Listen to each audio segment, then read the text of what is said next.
Leia, saan itong mga iligal na paggawaan ng sigarilyo at magkakaugnay ba itong mga paggawaan ng sigarilyo dyan sa Pampanga?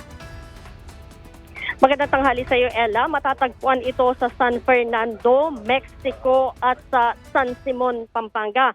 Inaalam na, Ella, ng mga otoridad ang kaugnayan ng tatlong warehouse at iligal na paggawaan ng sigarilyo na naunang na-discover ng mga otoridad sa Mexico noong February 4. Ayon kay DA Elder Secretary John Vic Remulla, wala pa silang nakikitang konkretong kaugnayan ng apat maliban sa iisang abogado ng mga ito ang humaharap sa mga otoridad.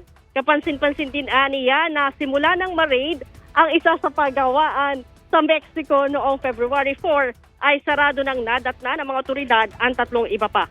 Gayunman, sinabi ng kalihim na tuloy ang sinasagawa nilang investigasyon, lalo na ang kinalaman ng dalawang mambabatas mula sa Central Luzon. Nasa 450 million pesos daw ang halaga na nakumpiska mga equipment at sigarilyo sa San Fernando, Pampanga, habang nasa 160 million pesos naman, Ella, ang halaga ng sigarilyo na kayang i-produce nito araw-araw. Playboy at Chungwa brand ang ginagawang sigarilyo sa naturang paggawaan.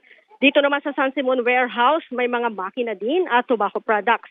Sinabi ni Secretary Remulla na health hazard din sa loob ng warehouse dahil sa ibang amoy na malalanghap sa loob. Ella. Maraming salamat, Leia Ilagan.